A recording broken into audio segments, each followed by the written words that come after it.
সকালবেলা ছেলেমেয়েকে স্কুল পাঠানোর পরে বাকি কিছু কাজ ছিল, কাজ সেরে আমি ঘুমিয়ে পড়েছিলাম। তো হঠাৎ করে ঘুম থেকে উঠে কুয়ার পাড়ে এসেছি, এসে দেখি এই অবস্থা। আসলে এখানে প্রতিদিন আমি এই বালতিটা রেখে দিই আর একটু জলও ছেড়ে দিয়ে রাখি, কারণ এখানে অনেক পাখি জল খেতে আসে, চড়ুই পাখি, শালিক পাখি, পায়রা, ঘুঘু পাখি। ওরা এখান থেকে জল খেয়ে আবার এই যে আমাদের এই পেয়ারা গাছে ওরা মানে গাটা শুকোয় আর কি, জল ঝাড়ে গায়ে। তো আজ হঠাৎ করে দেখলাম যে একটা পাখির একই অবস্থা করে ফেলেছে। তো আমি যখন ঘুমাতে যাব তখনই দেখলাম আমাদের এই ওয়ালের উপর দিয়ে দৌড়াচ্ছিল অনেকগুলো কাঠবিড়ালি, 3-4টা। তো এই পাখিটার আমার মনে হচ্ছে কাঠবিড়ালি এইভাবে মেরে ফেলেছে। কারণ কাঠবিড়ালি যখন মাঝখানে একটু কম আসতো আমাদের বাড়ি, এখন আবার একটু বেশি আসা শুরু করেছে।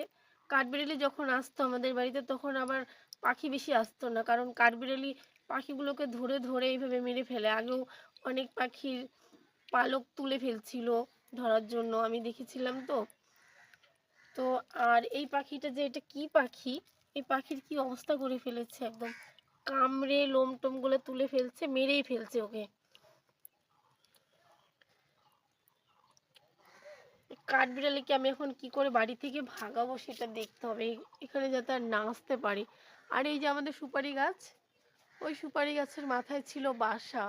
কিছুদিন আগে যখন আমাদের গাছের সুপারি পাড়া হয়েছিল তখন ওই কাঠবিড়ালির বাসাটা পড়ে গেছিল, মানে ওই সুপারির ইসের মধ্যে বাসাটা করেছিল। তো তো যারা সুপারি পাড়তে আসছিল তখন ওটা পড়ে গেছিল। এখন বোধহয় আবার বাসা বেঁধে ফেলেছে।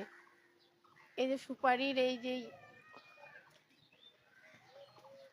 পাতা দিয়ে মুখ দিয়ে কেটে কেটে উপরে নিয়ে গিয়ে বাসা করেছে।